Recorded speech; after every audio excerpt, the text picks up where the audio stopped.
Halo Nuters, welcome back to PSBH Talks. Let's hear new perspective.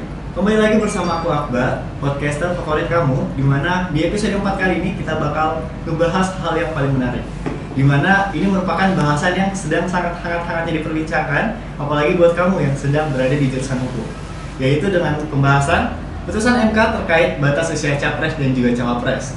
Apakah ini menjadi cermin kemajuan atau justru menjadi bumerang? Hal ini akan kita kupas tuntas bersama pemateri kita yang pastinya sudah sangat tahu dengan bahasan kita kali ini. Kita sudah kedatangan Ibu Dewi Nur Halimah SHMH, yang dimana beliau merupakan seorang dosen bagian hukum tata negara. Gimana nih Bu kabarnya pada pagi hari ini? Alhamdulillah sehat ya. Senang berjumpa sama teman-teman muda yang sangat aktif hari ini ya, PSBH. Selamat untuk terus berjuang dan juga terus bertumbuh. Mungkin Ibu bisa ceritain kesibukannya Ibu. Akhir-akhir ini kesibukannya ngapain aja? Ya biasa ya kalau dosen itu ya tridharma. Apa itu tridharma? Pengajaran, penelitian, sama pengabdian. Samping itu juga aktif di beberapa institusi lain lah di luar dari UNIA. Nah mungkin aku wakili teman-teman dari PSBH harus mengucapkan terima kasih nih Bu, karena mungkin di tengah-tengah kesibukannya udah nyediain waktu buat duduk bersama kami, membagi informasi dan juga edukasi terkait pembahasan kita pada hari ini. Mungkin beberapa menit ke depan kita bakal membahas nggak jauh-jauh dari tema kita pada hari ini, dan mungkin kita langsung masuk ke pembahasan yang pertama, yang dimana bagaimana nih Bu pandangan Ibu sebagai akademisi terkait adanya putusan MK nomor 90/PPU/21/2023 mengenai usia capres dan juga cawapres. Pertanyaan yang sangat menarik. Pertama, bagaimana kita sih menanggapi atau opini kita ya terhadap putusan yang lagi sangat hype bagi kalangan mahasiswa hukum atau akademisi hukum serta law scholar kalau sebutannya. Kalau bagi saya pribadi, saya selaku dosen, khususnya di bagian bagian hukum tata negara, menganggap bahwasanya putusan ini merupakan putusan yang menarik, Mas Akbar ya. Kenapa putusan ini menarik? Karena ini menyita begitu banyak masyarakat, tidak hanya kita sebagai kalangan peneliti ataupun para mahasiswa hukum tata negara, tetapi para masyarakat luas seperti para kaula muda ya. Kaula muda yang sekarang saat ini geliatnya ikut serta atau ikut andil dalam hal ikut serta pemilihan pemilu serta sebagai peserta pemilu. Menariknya mengapa? Menariknya yang pertama ialah putusan ini muncul mepet waktunya kala pendaftaran para peserta capres serta cawapres. Putusan yang sangat mepet jadwalnya ini dipertanyakan oleh masyarakat luas. Kenapa putusannya begitu mepet jadwalnya? Kenapa diundur-undur waktunya lama dalam prosesnya? Selanjutnya ialah yang kedua, adanya kedekatan antar yang kita ketahui ya secara bersama di media itu banyak kedekatan atau intervensi dari kalangan satu keluarga. Barangkali kita menganggapnya bahwasanya ini terdapat indikasi-indikasi tertentu. Tetapi di luar dari situ, kita sebagai orang hukum, kita melihat bagaimana hasil putusan tersebut. Kita adalah orang-orang hukum. Apakah putusannya itu melanggar hukum atau memang sudah sesuai dengan hukum? Barangkali itu yang lebih asik kita diskusikan di luar dari segi perpolitikan. Tetapi pada dasarnya kalau kita berbicara mengenai hal-hal hukum pasti tidak jauh dengan keterkaitan dengan politik, di mana politik serta dengan hukum itu ibaratnya antara tulang dan daging, atau kita ibaratkan hukum dagingnya, yang membungkusnya. Jadi bagaimana kita melihat kerangka hukum itu? Kita lihat di luar sana terdapat berbagai unsur-unsur perpolitikan yang mungkin juga menjadi turut andil dalam pembentukan gitu Mas Akbar. Oke, jadi ini bisa memang merupakan hal yang sangat menarik ya Bu, dan memang menyita. Dan jika memang dilihat dari segi hukumnya ini, selama tidak berhalangan atau tidak atau sesuai dengan mekanisme hukum, mungkin tidak akan tetap bisa dilakukan ya Bu. Ya. Lain cerita barangkali ya, kalau misalnya putusan ini dikeluarkan jauh sebelum pemilu akan dilaksanakan, pemilu 2024. Atau lain ceritanya putusan ini dikeluarkan pasca pemilu 2024. Berbeda lagi kalau putusannya dikeluarkan pada saat bunyi petitumnya, bunyi amar putusannya menyatakan bahwasanya putusan ini berlaku untuk pemilu di tahun setelah 2024. Nah, itu berbeda makna lagi. Barangkali geliat masyarakat itu tidak sefenomena saat ini, karena itu kan akan menimbulkan seperti hal-hal yang shock untuk masyarakat. The end of the day, ketika capres dan cawapres akan mendaftar, ternyata ada fenomena perubahan syarat umur calon presiden ataupun syarat calon wakil presiden. Dalam hal ini, inilah menjadi hal yang menarik bagi saya selaku dosen dan juga bagi teman-teman mahasiswa. Ini menjadi perbincangan seperti saat ini yang kita lakukan ya. Jadi kita bincangkan di dalam podcast ini dan juga di dalam kelas-kelas serta kolega-kolega, teman-teman ataupun para ahli hukum lainnya. Dan sebagiannya juga mengajukan permohonan kepada MK. Apakah putusan ini memang benar sesuai dengan kode etik yang dilakukan oleh hakim-hakim atau memang melanggar kode etik tersebut? Nah Ibu, kan tadi kita udah ngebahas bahwa ini menuai pro dan juga kontra. Nah terkait, aku juga tadi sedikit tertarik dengan bahasan Ibu mengenai permohonan tersebut. Nah kan kita nggak sedikit tahu nih tentang mahasiswa yang juga mengajukan permohonan. Lalu sebenarnya bagaimana sih syarat dari seorang pemohon agar bisa mendapatkan legal standing, dan apakah hal itu sudah sesuai dengan kenyataan pada permohonan tersebut gitu? Kalau kita baca nih, kalau dalam putusan MK nomor 90/PUU/21/2023 itu dijelaskan bahwasanya di dissenting opinion ada hakim Mahkamah Konstitusi yaitu Bapak Soehartoyo ya, yang menyatakan bahwasanya legal standing dari pemohon ini dipertanyakan. Apakah memang telah memenuhi legal standing tersebut? Tetapi kalau saya baca itu hanya ada satu hakim yang dipertanyakan legal standing tersebut. Kalau kita balik lagi ke Undang-Undang Nomor 24 Tahun 2003 tentang Mahkamah Konstitusi, tepatnya di pasal 51 kalau nggak salah ya, di ayat 1 menyatakan bahwasanya syarat untuk menjadi atau syarat menjadi pemohon atau legal standingnya ialah warga negara Indonesia, kesatuan hukum adat yang hukumnya itu masih eksistensi, yang kedua. Lalu yang ketiga ialah lembaga negara, serta yang terakhir ialah badan hukum publik serta badan hukum privat. Jadi ada 4 syarat untuk menjadi para pemohon dalam pengujian undang-undang terhadap undang-undang dasar. Adanya legal standing tersebut, kalau menurut Hakim Mahkamah Konstitusi Bapak Soehartoyo dinyatakan bahwasanya para pemohon itu tidak memiliki keterkaitan secara langsung. Keterkaitan secara langsung maksudnya kerugian konstitusional secara langsung. Para pemohon tidak memiliki kepentingan untuk mencalonkan diri sebagai presiden ataupun wakil presiden yang diikuti serta bukti-buktinya, barangkali demikian yang telah dinyatakan di dalam dissenting opinion. Sehingga ini kalau kita kembali lagi di dalam Undang-Undang 24 Tahun 2003, ini sebenarnya kalau berdasarkan unsur 4 tersebut sudah memenuhi Mas Akbar. Kalau dalam berdasarkan unsur tersebut. Tetapi kalau kita kembali lagi, kita menggunakan putusan yang terlebih dahulu di dalam dissenting opinion-nya Bapak Soehartoyo itu dinyatakan bahwasanya legal standing itu harus orang yang berkaitan secara langsung merasa dirugikan hak-hak konstitusional. Oke, jadi mungkin kalau secara prosedur memang sudah sah ya dalam pengajuan permohonan tersebut. Mungkin kita langsung ke pembahasan selanjutnya. Ini aku mau nyinggung dikit Ibu tentang dissenting opinion. Jadi menurut Ibu, apakah dengan, kan kalau kita lihat kemarin ya kan hakim itu kan, MK itu kan ada 3 kan Bu. Cuman bagaimana bisa mereka dalam satu kasus tuh pendapatnya tuh berbeda-beda Bu. Dan sangat banyak hal tersebut yang menimbulkan stigma-stigma buruk dari masyarakat gitu, entah mungkin karena ini ada tujuan politik dan sebagainya, entah karena ada apa ya kayak keperluan pribadi sehingga putusan tersebut bisa lebih kayak menjerumus ke satu pihak saja. Mungkin kalau pandangan dari Ibu seperti apa? Ya, kalau dari pandangan saya, dissenting opinion itu hal yang lumrah dan wajar. Ada beberapa yang kita lihat di dalam beberapa putusan Mahkamah Konstitusi itu, ada beberapa yang menayangkan dissenting opinion.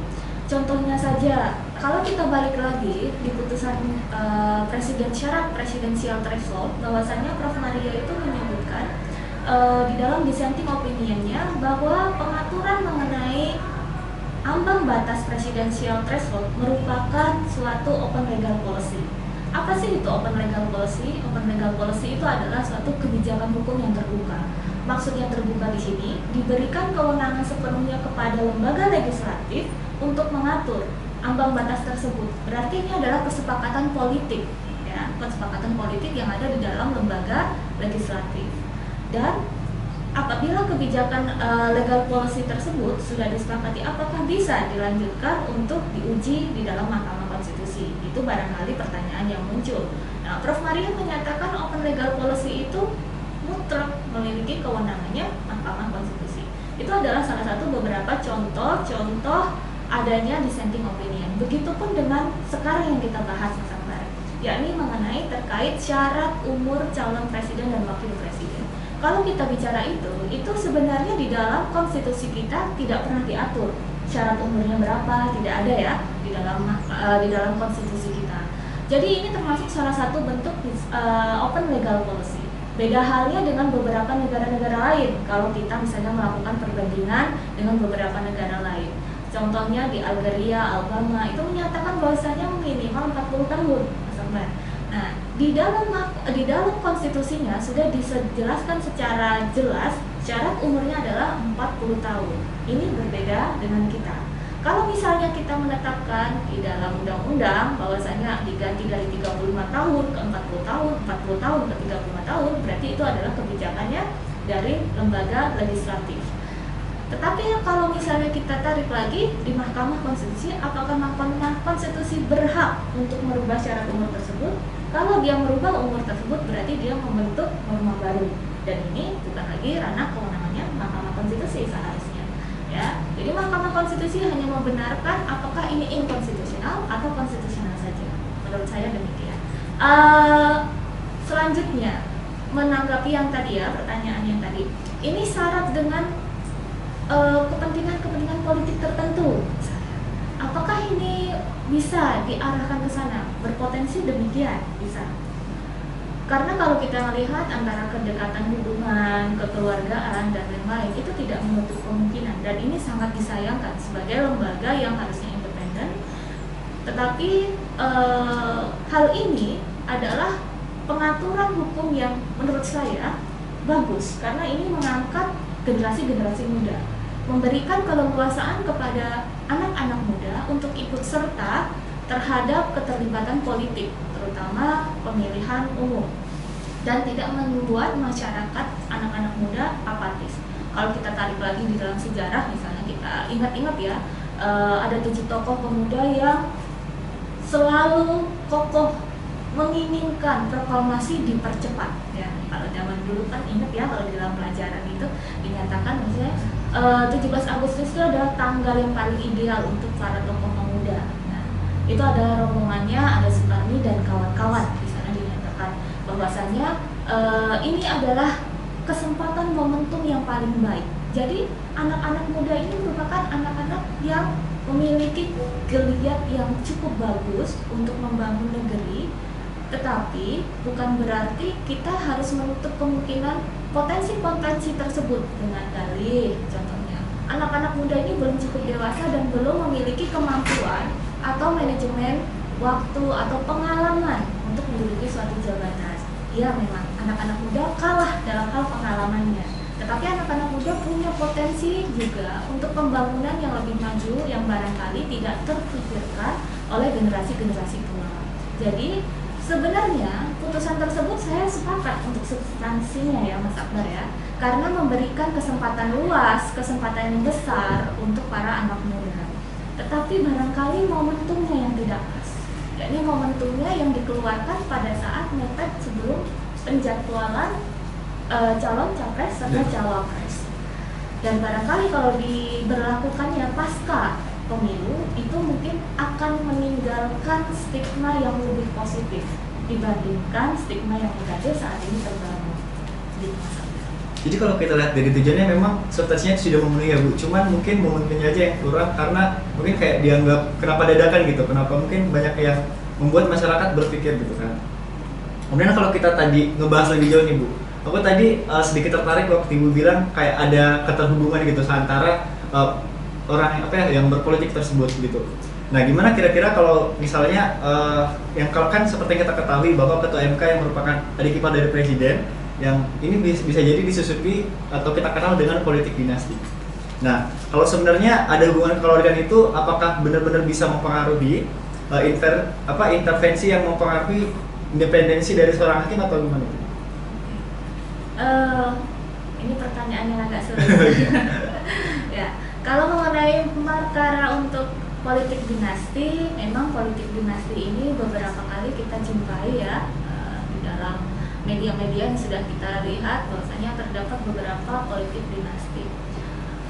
Ini hal yang sangat ditakutkan oleh masyarakat Indonesia apabila politik dinasti ini terbangun begitu masif, sedangkan demokrasi kita akan mundur. Kenapa demokrasi kita ini secara langsung dan tidak langsungnya akan berpengaruh pada demokrasi kita. Kalau kita balik lagi, kita ingat-ingat, demokrasi kita itu berjalan jatuh bangun lah, ibarat katanya ya. Jatuh bangun untuk berusaha menjadi dewasa demokrasi kita. Mulai dari 17 Agustus hingga yang paling fenomenal yakni pada tahun 99 ya, pada masa reformasi.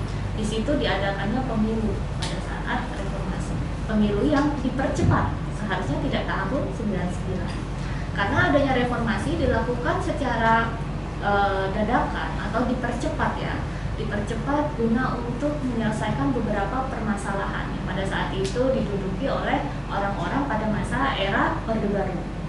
Demokrasi yang di sana dilaksanakan secara jujur ya, adil ya. Jadi demokrasi yang sudah dibangun pada saat itu dengan tergopoh-gopoh kita mempersiapkannya, dan saat ini kalau kita melihat akhir-akhir ini berpotensi untuk mengarah ke politik dinasti, itu sangat disayangkan menurut perspektif akademik. Harusnya kita jauh lebih berkembang. Jauh berkembang misalnya kita memberikan porsi kepada anak muda ya untuk ikut serta berpolitik gitu. Jadi teman-teman mahasiswa barangkali ada yang mau mencalonkan diri ya, jadi bisa ikut serta membawa ide-idenya. Tapi hanya saja pada saat momentumnya kurang pas. Dan apabila bungkusnya ini tidak sesuai, takutnya mengkaburkan substansi kita ya, yaitu menghilangkan demokrasi kita. Jangan sampai demokrasi kita ini berjalan malah lebih mundur atau degradasi ya, terjadinya degradasi. Saya rasa kalau untuk permasalahan politik ini sudah barang tentu pasti ada keterlibatan politik dimanapun kita ya, karena politik itu memang tujuan dari apa yang kita ingin laksanakan.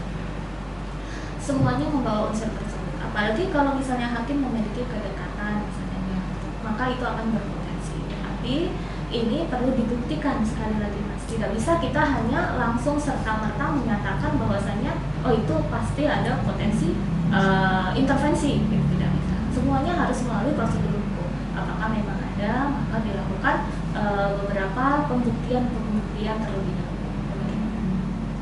Oke Bu, jadi kalau mungkin sangat tertarik banget ya sama pembahasan kita kali ini karena memang topiknya itu atau dasarnya itu memang usia kayak pemuda gitu, memang kita tuh selayaknya buat ikut andil juga kan, cuman balik lagi memang momentumnya aja yang kurang sehingga jadi kayak menuai banyak pro kontra. Tapi kan kita tuh mengenai batas usia capres dan cawapres kan kita udah ngetahuin ini udah lama kan Bu. Kemudian tiba-tiba diubah. Tentu saja ini mengalami banyak perubahan tentang entah itu norma ataupun sebagainya kan, dari sebelumnya diubah dan setelahnya diubah. Terkait dengan perbedaan norma tersebut mungkin ada yang bisa Ibu sampaikan?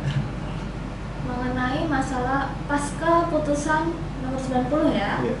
Itu yang mengubah tatanan norma yang tadinya syaratnya minimum harus 40 tahun. Jadi kalau nggak salah ya, frasanya itu menyatakan bahwasanya atau memiliki pengalaman ya untuk memimpin suatu daerah ya, baik itu gubernur ataupun bupati. Nah, di sana dinyatakan demikian. Kalau dalam hal ini tanggapan saya selaku akademisi memandang itu adalah hal yang ya namanya dinamika ya Mas ya. Kalau dinamika itu perubahan norma memang hal demikian kita harus menghormati, karena MK itu merupakan lembaga yang mengeluarkan putusannya yang bersifat final and binding. Final berarti yang terakhir serta mengikat. Tidak ada lagi upaya-upaya yang lainnya yang bisa kita tempuh. Kita harus menghormati hal tersebut selaku orang-orang yang menggunakan atau yang mengimplementasikan norma-norma tersebut. Sebaiknya kita menghormati dari putusan MK. Kalau misalnya ada perubahan, kalau kita lihat di beberapa putusan yang sebelumnya, misalnya di kalau kita melihat misalnya di Undang-Undang Pemilu ya, di Undang-Undang Pemilu sebelumnya, sebelum Undang-Undang 7 tahun 2017 itu menyatakan bahwasanya syarat menjadi calon presiden dan wakil presiden setidak-tidaknya umurnya 35 tahun Mas. Nah sekarang ini berubah 40 tahun. Ada geliat lagi ini berubah menjadi 35 tahun. Padahal umur ini tidak bisa kalau kita tetapkan secara apakah konstitusional melanggar atau tidak melanggar, karena umur sulit untuk diidentifikasikan kebenarannya ya. Ibarat kata kita mengidentifikasikan apakah umur yang 35 itu benar-benar sedang matang dan mampu, itu belum tentu, belum bisa diartikan demikian. Karena kedewasaan itu tidak berpatokan pada umur. Barangkali ada yang masih umurnya masih sangat belia, tetapi pengalamannya yang begitu banyak dan dia mampu untuk memimpin. Atau barangkali ada yang lebih tua dan memiliki pengalaman dan lebih wise, itu juga lebih mampu memimpin. Keseluruhannya itu bisa dilakukan. Ada beberapa negara yang memberikan kesempatan nih untuk beberapa anak muda yang umurnya 17 tahun ya atau 18 tahun bisa memimpin. Itu adalah hal yang dijadikan kesepakatan bersama ya, kesepakatan bersama di lembaga legislatif tersebut. Bagaimana kesepakatan politik membungkus untuk membangun negeri tersebut. Baik Bu, mungkin ini pembahasan kita terus di rumah memang benar-benar sangat menarik banget, dan mungkin kita akan langsung ke pembahasan selanjutnya Bu. Nah, kalau dengan adanya putusan MK nomor 90 garing PPU strip 21 garing 2023 ini dapat menjadi tolak ukur bagi pemerintah seperti yang diharapkan agar terjadi regenerasi kepemimpinan. Seperti yang Ibu bilang tadi kan, kita kayak apakah memang benar-benar peluang buat pemuda itu benar-benar ada buat di sini, dan kalau menurut Ibu apakah tujuan ini benar-benar efektif buat hal itu atau seperti apa? Kalau kita bicara mengenai apakah putusan efektif atau tidak efektif, ini agak berat.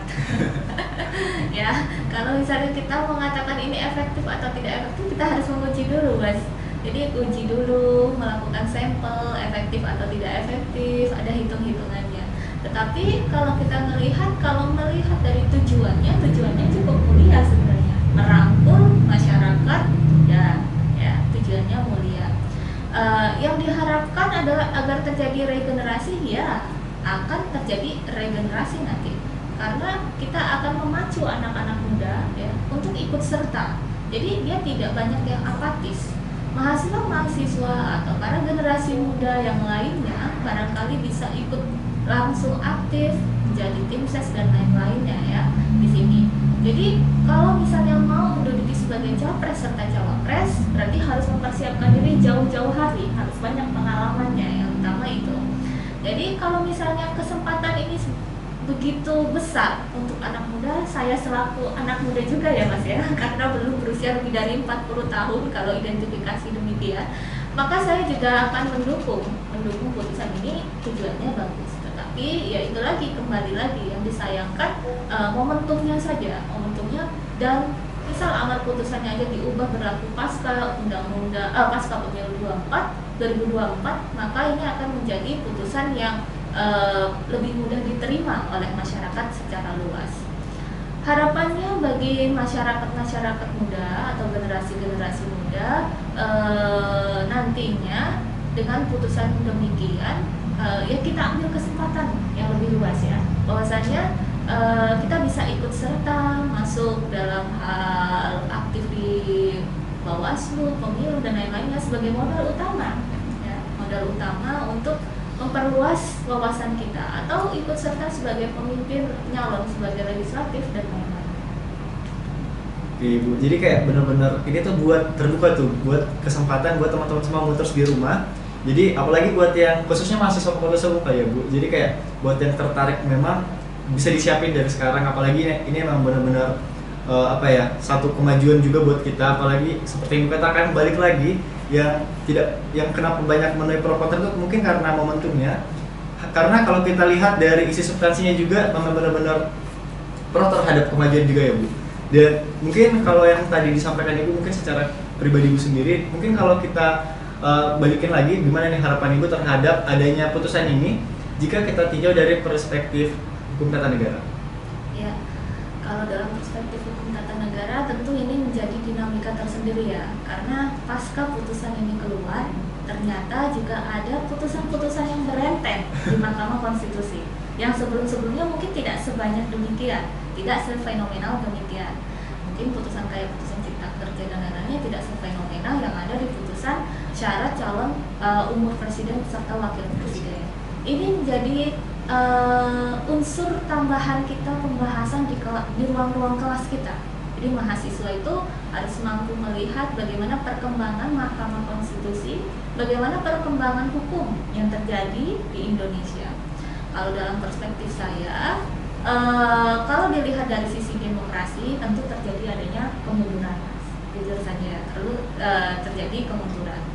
Karena kita sudah membangun sedemikian rupa dari 17 Agustus 1945 ya, kalau misalnya ini terindikasi atau memang terindikasi ya dengan hal-hal ranah adanya kepentingan keluarga tertentu atau adanya berpotensi terhadap dinasti politik ya, maka itu tentu akan mengurangi demokrasi kita, terjadi degradasi demokrasi.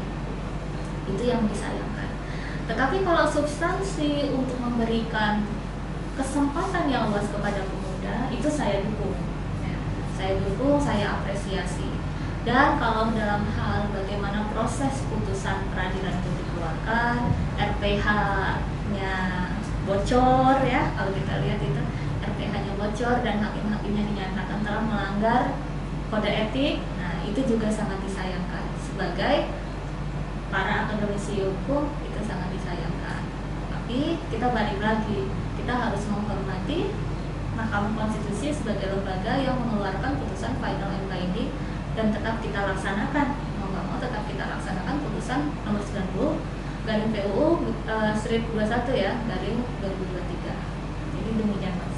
Oke, jadi pembahasan yang benar-benar menarik deh. Pokoknya kalau kita udah membahas tentang putusan MK dan juga apalagi tentang syarat usia capres dan juga cawapres.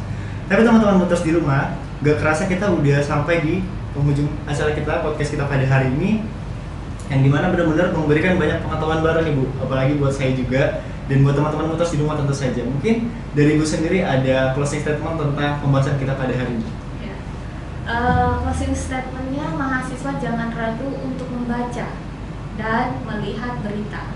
Jadi mahasiswa banyak-banyak telinganya dibuka, ya, matanya juga banyak-banyak melek ya terhadap bahan bacaan, buku ajar dan lain-lain, buku yang di luar, artikel dan lain-lain. Jadi kalian bisa membandingkan apakah putusan ini benar-benar valid atau melanggar hukum, gitu ya. Apakah ini terjadi degradasi hukum atau tidak. Nah, dari situ kalian akan menganalisa dan kalian akan bisa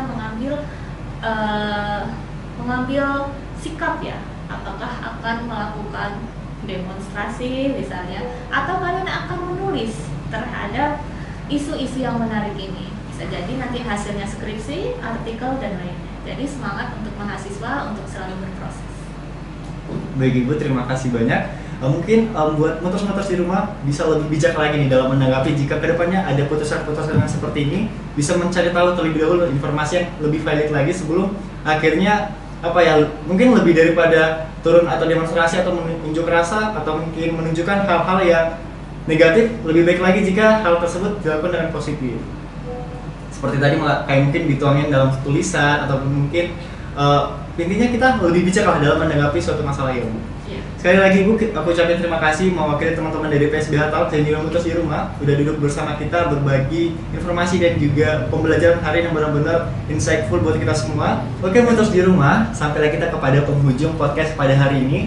Dan aku pengen ngucapin banyak terima kasih buat mutus-mutus di rumah yang dari awal episode sampai dengan episode saat ini sudah stay tune menunggu episode-episode yang menarik yang bakal dibahas di PSBH Talks. Aku Akbar, mewakili teman-teman seluruh kru dari PSBH Talks, mengucapkan mohon maaf bila dalam episode kali ini banyak salah kata. Aku Akbar, wassalamualaikum warahmatullahi wabarakatuh. Ciao.